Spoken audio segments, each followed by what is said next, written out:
Hi, we talked about two applications of boosting, and I'm going to tell you about one more. This one has become pretty famous. It's a work of Viola and Jones for 2001 for face detection. Actually, that work has been patented by some Japanese companies and is now a common feature in cameras and in smartphones.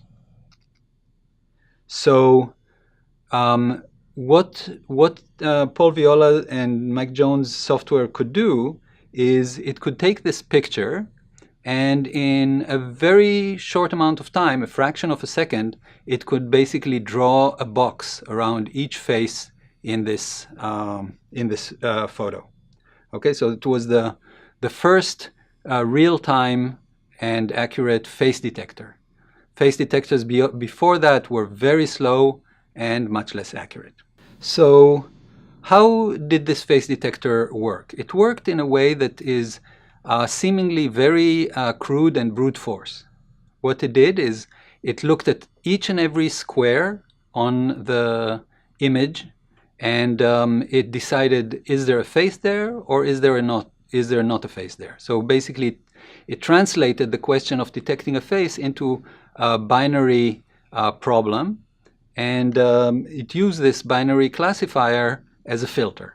Okay, so it basically had to go through all of these little squares to basically decide whether or not there is a face there, and then do it at a smaller size, so larger faces, and a smaller size and larger faces yet, and so on.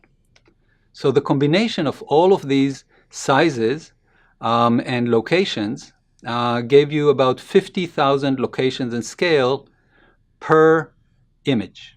Okay, and that was done at 15 frames per second. So how was that achieved? The classifier was learned from label data. So the example was a 28 by 28 image patch. And we had faces, examples of faces, and examples of non-faces. So here are the examples of faces, and here are the examples of non-faces. So not surprisingly, it's easy to collect examples of non-faces. Examples of faces are actually quite a lot of work to collect because it's not enough that the box contains a face. It has to contain a face in a very particular size and location. Okay, so the eyes have to appear in exactly the same place in all of these examples so that the classifier can be trained properly. So we had about 5,000 faces that took a good number of graduate students to create, and then about 100 million non-faces. That's the easy side.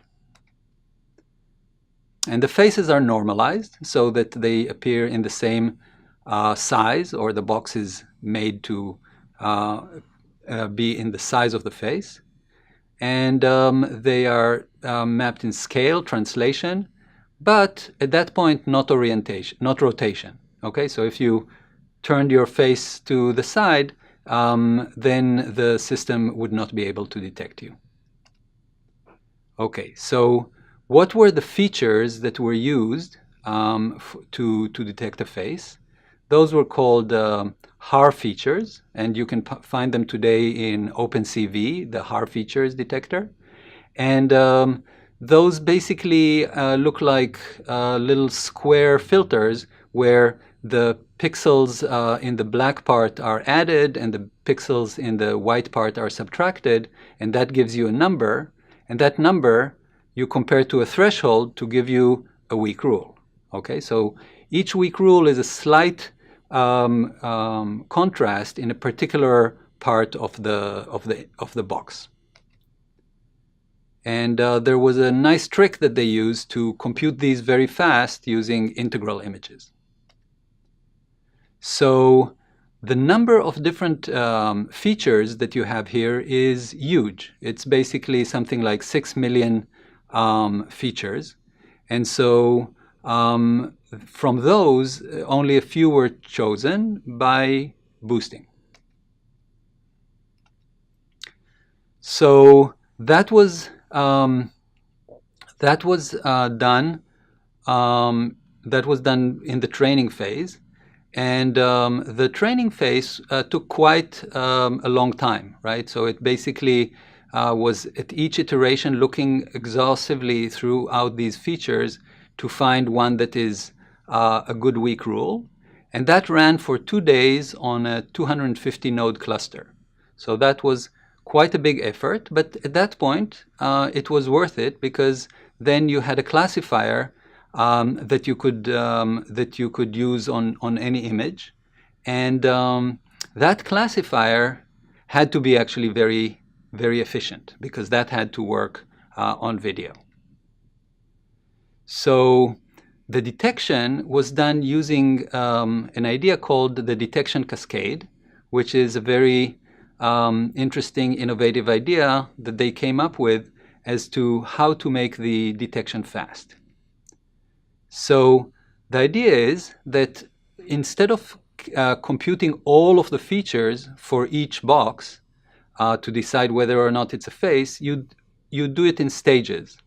In the first stage here, we calculate just one feature, and based on that one feature, we might decide, oh, this is definitely not a face. Like, for instance, we might decide there's just not enough contrast in that part of the image.